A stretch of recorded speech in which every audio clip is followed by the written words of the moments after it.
Today I'd like to talk about the BRICS conference. There's an article written in Foreign Policy, believe it or not, about the BRICS conference and all the proposals that were made at the BRICS conference for, a new alternative to the dollar and the SWIFT system. I think it's fascinating. So the title of the article is, the BRICS in Kazan, Russia. But as you can see by the title of the article, the dollar is going to be here for a while. So I'm going to step in here this is just my opinion on for what a while is. As you know, we believe that we're going to go through a major transition from globalization to deglobalization. During that process, I believe the dollar is going to be incredibly strong. I've seen people say 115, 122. I think it could go much, much higher than that. But in the end, the dollar in a bifurcated world will lose a lot of its luster that it has today. So, the official photo shows Putin holding a BRIC currency, but interestingly, they don't mention the BRIC currency, anything about the BRICs in the final communique, all right, because nothing was decided. But that didn't stop Russia from making a lot of, I don't know what you want to call it, a lot of suggestions on the way forward. Okay, so if you're going to stop and read anything, this is the page to read. These two paragraphs, especially the second paragraph. Let's go over the second paragraph here. You can read the first one. There were 5 mechanisms that were proposed during this. And even one more, a 6th one called BRICs Bridge, and we'll talk about that in a minute. So when you go through with all what they suggested, the first thing was BRICs Pay, a scheme that would allow visitors from BRIC countries to make payments in Russia. Then they had BRICs Clear, an attempt to circumvent Euroclear, Clearstream, and other Western firms that provide the global infrastructure for trading securities such as stocks and bonds. Then BRICs Reinsurance, a bid to mitigate the restrictions on the provisions of insurance for Russian-owned aircraft and ships.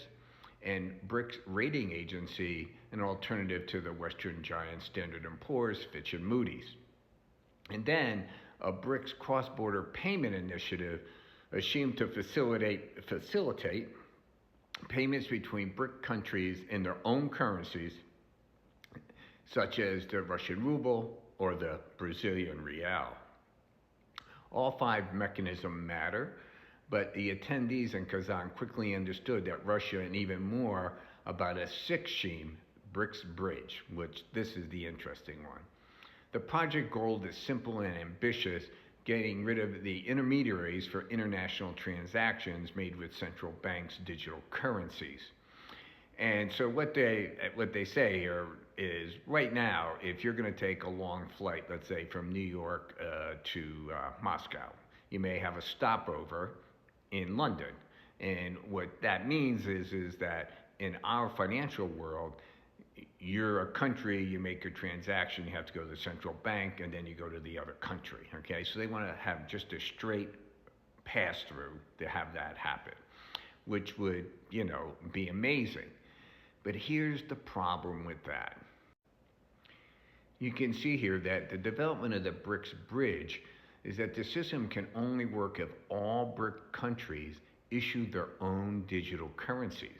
And they are far from that point. Among them, only China has both a pilot digital currency in circulation, the digital renminbi, and the infrastructure in place for cross-border payments through mBridge, a scheme that appears to have inspired the architect of BRICs Bridge. So here's the point. None of these countries have their own digital currency at all, right? So great idea. And again, think of the transition period. I'm not saying this is not going to happen. What I'm saying is that it's going to take time. And the transition period to get there, EM currencies are going to come under attack. We're going to lose currencies along the way, maybe like the euro.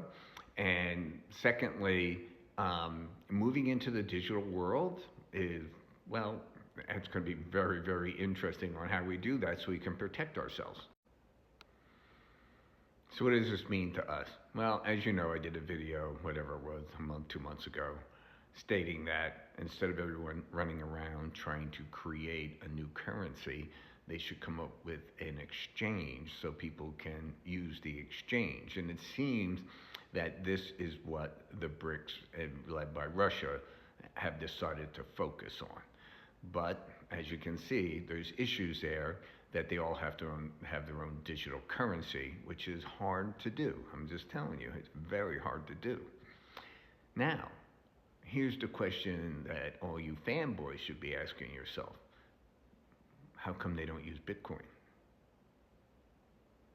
Or Doge? Or any of them? What's the story? Isn't this what we've been waiting for? Couldn't you put Bitcoin into BRICS Bridge and then transact? Obviously not. I don't understand the reasoning behind it. Maybe these countries don't trust Bitcoin as a currency. But as we know, Bitcoin says we're not a currency. And they say they're not a security. What are they? And if you can't be traded in the world so people can pay for things and buy things, what good is it? I don't know.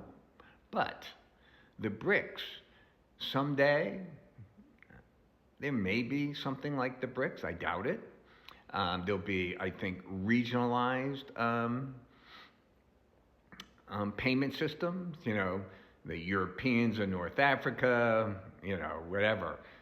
America, Canada, and Mexico, and maybe some of South America. And then, of course, China. And I think you'll see more of a regionalization with those currencies of the dominant country in those regionalizations becoming whatever, the digital currency for those regions. But a global currency doesn't seem like it's in the cards. What do you think? Like and follow, and certainly put in all your comments.